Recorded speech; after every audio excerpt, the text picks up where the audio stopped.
베냐민 지파에 기스라 이름하는 유력한 사람이 있으니 베냐민 사람이더라. 기스에게 아들이 있으니 그의 이름은 사울이요 준수한 소년이라. 이스라엘 자손 중에 그보다 더 준수한 자가 없고 키는 모든 백성보다 어깨이만큼 더 컸더라. 안녕하세요. 사울 하면 처음으로 떠오르는 이미지가 뭔가요? 이스라엘의 첫 번째 왕, 불명예 퇴진. 여기서 잠깐, 혹시 이 사울 왕과 신약 성경의 사울과 똑같은 사람이라고 생각하시는 분은 설마 없겠죠? 저희 아이와 얘기하다 보니까 사도 바울이 이름을 바꾸기 전에 사울이었잖아요. 그러니까 그 사울과 이 사울은 똑같은 사람으로 생각하고 있더라고요. 그럴 수도 있겠다 생각합니다. 왜냐하면 성경은 전체를 보지 않고 부분 보게 되잖아요. 설교 들을 때도 그렇고 성경 읽을 때도 그렇고. 그러다 보니까 같은 이름이 나오면 이 사람이 누군지 막 헛갈리기 시작하는 거죠. 그래서 성경은 전체적인 흐름을 가지고 공부하고 전체적으로 한번 쭉 통독을 해야 그 시대별로 또 인물을 잘 이해할 수 있다, 이런 말씀을 한번 드리겠습니다. 사울은 베냐민 지파로서 인물도 좋고 체격도 좋고, 그리고 블레셋과의 전쟁에서 승리를 거두는 그러한 처음은 아주 출발이 굉장히 좋았습니다.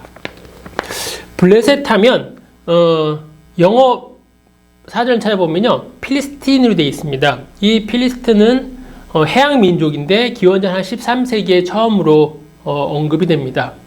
그런데 이집트 기록도 있고요, 또 아시리아 기록도 있는데 두 기록은 굉장히 적습니다. 그냥 언급 정도만 될 정도예요. 그래서 블레셋에 대한 가장 많은, 압도적으로 많은 분량의 역사 기록은 성경입니다. 그러니까 성경이 기원전 12세기, 13세기의 그 역사를, 거대 근동의 역사를 기술할 때에 아주 중요한 자료가 되는 거죠. 이 블레셋의 영어로 사진 찾아보면 속물 또는 뭐 교양 없는 사람, 이런 식으로 되어 있어요.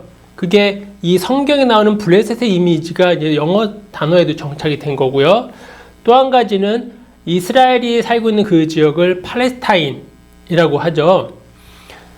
그 이름이 왜 붙은 거냐면 서기 70년에 한 번, 그리고 130년대에 또 한 번, 두 번에 걸쳐서 유대인들이 로마에 대해서 무장 항쟁을 합니다. 근데 두 번 다 실패를 합니다. 유대 땅은 아주 작은 곳이었고, 그 당시 로마는 어마어마한 국력과 군사력을 가지고 있었으니까요. 그래서 두 번에 걸쳐서 다 실패해서 로마 사람들이 이제 유대인들을 그 땅에 다 쫓아내버립니다.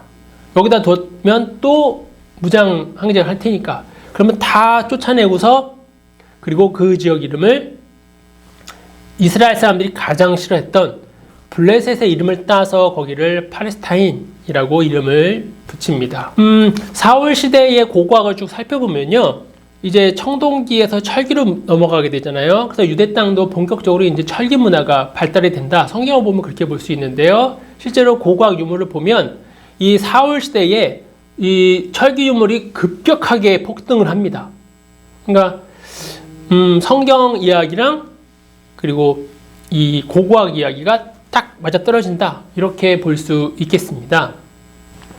사울은 처음엔 정말 괜찮은 사람이었죠. 그래서 사울이 처음에는 왕으로 임명된 게 아니고요, 처음에는 이제 지도자, 영도자로 임명이 됩니다. 그래서 히브리어로 왕은 멜렉이고요, 지도자, 영도자는 나기드입니다. 그래서 사울은 처음에는 나기드로 불려요. 그러니까 왕과 지도자의 차이는, 왕은 상비군이 있는 거죠. 전문 군인들이 있습니다. 그리고 세금도 걷고 왕궁도 있는 거죠. 근데 지도자는 그냥 위급한 상황에 처하면 농사짓던 농부들이 와서 전쟁하다가 전쟁 끝나면 다시 농사지러 가고, 이런 거죠. 왕궁도 없고 따로 세금도 걷지 않습니다. 사람들과 똑같은 거예요. 위급할 때만 지도자로서 있는 거니까요.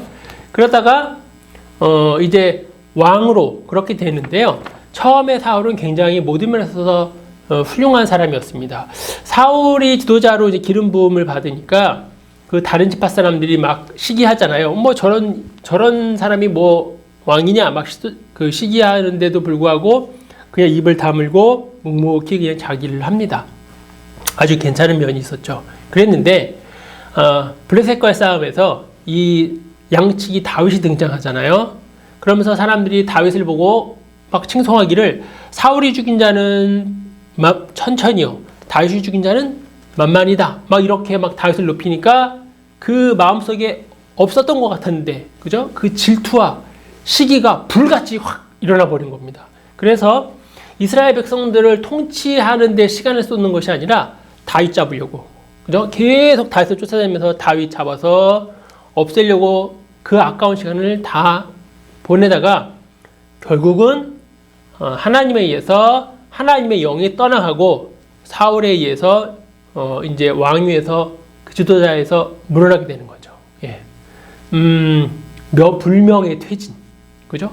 중도 사퇴, 뭐 이렇게 된 건데, 왜 우리도 살다 보면 나보다 잘한 것 없는 사람이 나보다 잘 되는 경우 많이 있잖아요. 그죠? 별로 노력도 안 한 것 같은데 뭔가 막 잘 풀린 사람이 분명히 주위에 있습니다. 그런 사람을 볼 때마다 이 속에서 막 일어나는 그 어떤 그 시기심을, 예, 이 사울 이야기를 쭉 읽으면서 잘 다스려서, 아, 저 사람은 그냥 하나님의 사랑을 저렇게 받나 보다, 이렇게 마음 편하게 인정하시면, 그죠? 우리의 신앙생활도 즐겁고, 또, 예, 사울처럼 중도 사퇴하는 것이 아니라 우리에게 맡겨진 일을 끝까지 잘 해나갈 수 있게 될 거라고 생각합니다.